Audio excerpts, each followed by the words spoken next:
तो इसमें देखें अगर तो मंडे को कोई भी हाई इम्पैक्ट डाटा नहीं है, ना ही मीडियम इम्पैक्ट डाटा। यहाँ पे जितना भी आप डाटा देख रहे हो वो मीडियम इम्पैक्ट और हाई इम्पैक्ट डाटा होता है। देखिए फॉरेक्स फैक्ट्री को देखना इसलिए जरूरी है कि हम फंडामेंटली जो मार्केट की सिचुएशन है उसको समझना चाहते हैं। अदरवाइज आप कोई भी और वेबसाइट्स भी देख सकते हैं, लेकिन फॉरेक्स फैक्ट्री के ऊपर आपको एक जो कंप्लीट डाटा है वो मिल जाता है एक ही जगह के ऊपर। तो ट्यूसडे जो है ना वो हमारा मीडियम इम्पैक्ट डाटा है। वेडनेसडे को अगर देखें तो यूएसडी का पीएमआई सर्विसेज है, services PMI and new home sales हैं, मैन्युफैक्चरिंग पीएमआई है। वेडनेसडे इफेक्ट कर सकता है। थर्सडे जो है ना वो अनएम्प्लॉयमेंट क्लेम हर वीक को आता है, तो वो जो है ना अगेन आएगा। एंड एडवांस जीडीपी आ रहा है क्वार्टरली, ये बहुत इफेक्टिव हो सकता है मार्केट के ऊपर। और G20 मीटिंग भी है, अगर आप यहाँ पे देखो G20 मीटिंग। तो ओवरऑल वेडनेसडे एंड थर्सडे और फ्राइडे को देखा जाए तो कोर प्राइस इंडेक्स है। फ्राइडे क्योंकि वो भी होता है वीकेंड भी होता है, तो इस वजह से भी मार्केट की वोलेटिलिटी आपको हमेशा देखने को मिलती है, जैसे अभी फ्राइडे हुआ लास्ट कल वाले दिन। तो इसी तरह की सिचुएशन जो है ना वो रहेगी। इस हिसाब से फंडामेंटली अगर देखा जाए तो वेडनेसडे थर्सडे दो इंपॉर्टेंट डेज हैं जो कि वोलेटाइल हो सकते हैं मार्केट। बाकी आपकी जो है ना वो टेक्निकली ज्यादा मूव करेगी मार्केट, ठीक है। तो अब हम चलते हैं टेक्निकली, बिल्कुल प्लेन चार्ट है, कुछ भी उसके ऊपर लगा हुआ नहीं है। तो मैं आपको एक एक चीज करके यहाँ पे समझाने की कोशिश करता हूँ। सबसे पहले मंथ एंड भी होने वाला है, वीक अगला जो है ना ऑलमोस्ट बिल्कुल उसके करीब होगा, और मंथली कैंडल जो है अगले वीक में क्लोज होगी, इस वीक में नहीं।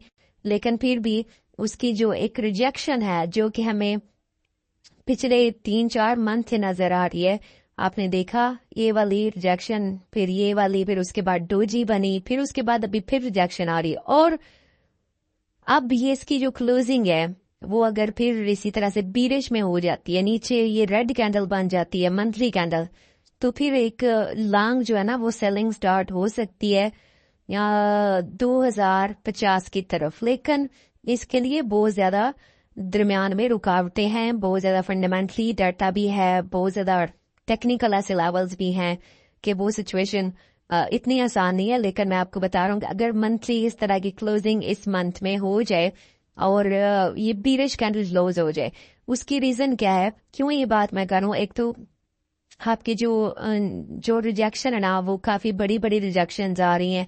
आप अगर पिछले भी मंथ में कहीं पे देखें तो इस तरह की कोई रिजेक्शन नहीं है, ठीक है, सिर्फ एक ही रिजेक्शन थी। अदरवाइज नीचे जो है ना वो आप देखें बड़ी शेडोज हैं, बड़े विक हैं। और यहाँ पे अगर आप देखें इस प्राइस के ऊपर बड़े शेडो, बड़े विक बन रहे हैं। और लास्ट जो हमारा मंथ है वो 2G भी क्लोज हुआ था, और अगर ये बीरिश क्लोज होता है इस मंथ में तो मार्केट जो है ना वो सेलिंग प्रेशर में आ सकती है। अच्छा, उसके बाद हम वीकली देखते हैं।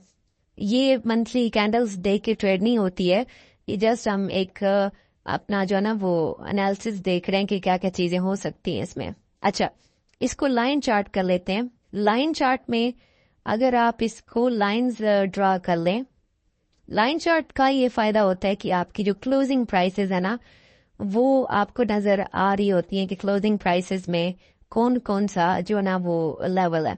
तो लाइन चार्ट में हम यहाँ पे हॉरिजॉन्टल लाइन यहाँ पे ड्रा कर लेते हैं ये, और अगर सेम लाइन अगर आप नीचे भी लगाओगे तो ये वाली प्राइस है, बल्कि इसके नीचे आप ये वाला क्लोजिंग लगा लो 2292। तो ये ऐसी प्राइसेस हैं, ये ऐसी रेंज है जिसके अंदर मार्केट काफी टाइम से घूम रही है। और जब तक मार्केट इस रेंज से बाहर नहीं आती है, इस रेंज से बाहर क्लोजिंग नहीं आती, तब तक मार्केट की जो सिचुएशन है वो ऐसे ही रहेगी कि इसी रेंज के अंदर काफी ज्यादा देर तक रुक सकती है, क्योंकि एग्रेसिव बाइंग था मार्केट के अंदर। और अब जो है ना इस एरिया को इसने पकड़ा हुआ है, आप देख सकते हो यहाँ पे थर्ड टाइम रिजेक्शन आ रही है, और ये है 2415 2420 वाला एरिया, इसके ऊपर कोई भी क्लोजिंग नहीं हुई है अभी तक, ठीक है। और नीचे अगर देखा जाए तो 2292 का एरिया है, इसके नीचे भी कोई क्लोजिंग नहीं हुई है। और ये बार बार इन एरिया से ऊपर रेजिस्टेंस ले रही है, और इस एरिया से ये सपोर्ट ले रही है। अब क्योंकि रेजिस्टेंस के पास है और रेजिस्टेंस भी आप देख रहे हो कि इस एरिया से मार्केट ने निकलने की कोशिश की है, लेकिन वीक की जो क्लोजिंग हुई है वो इसके अगेन अंदर हो गई है। तो इसमें एक साइन हमें मिल रहा है, वो है बीरिश का, कि मार्केट अगले वीक में गिर सकती है, सेलिंग प्रेशर में आ सकती है कम से कम यहाँ तक, और उसके बाद अगर देखा जाए तो ये 2292 की तरफ भी आ सकती है। ठीक है, लेकिन हमें मजीद छोटे टाइम फ्रेम के अंदर ये चीजें वाज़ेह हो जाएंगी। वीकली के हिसाब से हमारी ये एक बहुत बड़ी रेंज है जिसके अंदर मार्केट है, और इस टाइम मार्केट रेजिस्टेंस के ऊपर है और एक रिजेक्शन ले रही है, और इस हिसाब से देखा जाए तो सेलिंग प्रेशर में आ सकती है मार्केट। ठीक है, ये दोबारा से वो क्लोजिंग इसकी आ चुकी है। अच्छा, यहाँ से मार्केट ने ऊपर जाना स्टार्ट किया और ये इसने हाई लगाया। अब इसका फेब लेवल भी निकाल लेते हैं कि अगर एक ये समझा जाए कि रिट्रेसमेंट लेती है तो कहाँ तक रिट्रेस हो सकती है।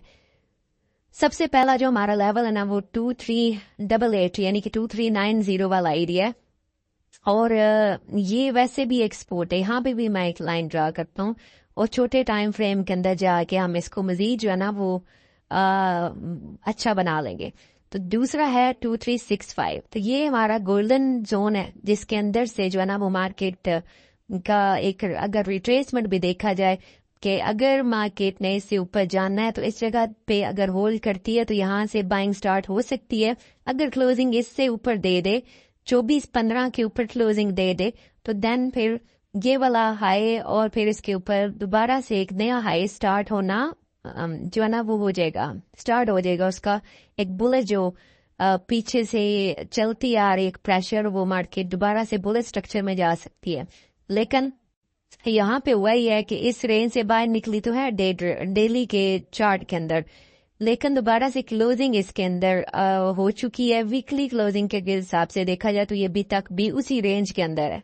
ठीक है, तो अब हमने देखना ही है कि यहाँ से किस साइड पे हम वो ले सकते हैं। जो वीकली हमने देखा वो एक रेजिस्टेंस के ऊपर है और बेरिश स्ट्रक्चर के ऊपर है। अब इसमें ये वाला एक लास्ट एरिया है 2360 का, अगर तो ये यहाँ पे होल्ड कर ले यानी कि 2390 से नीचे ना आए और मजीद नीचे आती है 2360 लास्ट पॉइंट है। अगर इन एरिया से नीचे नहीं आती तो यहाँ से बाइंग की अपॉर्चुनिटी हो सकती है। लेकिन अगर ये इन एरिया को ब्रेक कर देती है और नीचे क्लोजिंग देती है तो फिर ये अपने दोबारा से हाई लो को टेस्ट करेगी जो कि 2290 का रेंज बनता है। तो पहला जो सबसे इम्पोर्टेंट लेवल है वो 2390 है, 2390, और फिर 2360 उसके बाद वाला लेवल है। इसको अगर हम H4 में देखेंगे तो मजीद हमें चीजें जो है ना वो वाज़ेह नजर आ जाएंगी। अब हमें कौन कौन सा बुलिश वाला एरिया है, कहाँ कहाँ से बाइंग हो सकती है, वो एक तो बाइंग मैंने आपको बताया कि इसी जगह पे हो सकती है, और ये पूरे का पूरा ये वाला जोन है। ये यहाँ पे मार्केट अपना जो स्ट्रक्चर है उसको ब्रेक किया था, अब इसको रीटेस्ट कर रही है, और इसको रीटेस्ट करने के बाद अगर होल्ड करती है तो यहाँ से दोबारा बुलिश हो सकती है। वीकली में सिर्फ एक बेरिश का साइन है, अदरवाइज ये बुलिश में ही मार्केट है, डेली में भी H4 में भी। और उसके बाद वाला जो एरिया ना वो ये है, इसको भी मैं मार्क कर देता हूँ और जिस हिसाब से फिर आप ट्रेड कर सकते हैं। ये एक पूरा जो है ना वो जोन है यहाँ से लेकर 2365 से लेकर 2355 तक। तो अगर तो मार्केट इसी जगह पे रहती है तो यहीं से बाइंग हो सकती है। ठीक है, नीचे आती है तो फिर हम 2390 से लेकर 2360 तक सेलिंग में देख सकते हैं इसको, और उसके बाद फिर यहाँ से फिर बाइंग हो सकती है। ये दो बाइंग एरिया हैं। अगर इससे निकल जाए तो अब सेलिंग कौन सा हो सकता है, अगर इसको ब्रेक कर देती है तो फिर यहाँ से सेलिंग स्टार्ट हो जाएगी परमानेंट, और वो हो जाएगी 2290 तक कम से कम सेलिंग आ सकती है, यानी कि वीकली का लो है ना वो दोबारा टेस्ट हो सकता है। ठीक है, अब बाइंग ये वाला बाइंग एरिया है, ठीक है, और ये वाला बाइंग एरिया यानी कि 2360 और 2390 ये दोनों बाइंग जोन है। सेलिंग जोन कौन से हैं? सेलिंग जोन अगर 2350 से नीचे क्लोजिंग दे दे, 2355 से नीचे क्लोजिंग दे दे तो देन यहाँ से सेलिंग हो सकती है इस जोन से नीचे, यहाँ से सेल है, अगर ये नीचे ब्रेक करता है और क्लोजिंग देता है। और दूसरा ये है कि इस जगह पे अगर आपको मिलती है, यानी कि 2450 पे दोबारा मार्केट अगर आपको मिलती है, यानी कि यहाँ से हम बाइंग करते हैं, अगर ये होल्ड करे, तो अगर इस एरिया के ऊपर दोबारा से मार्केट ने रिजेक्शन दिखाई तो यहाँ से फिर सेलिंग आ सकती है। तो ये 2450 और 2350 से जो है ना वो सेलिंग देख सकते हैं आप।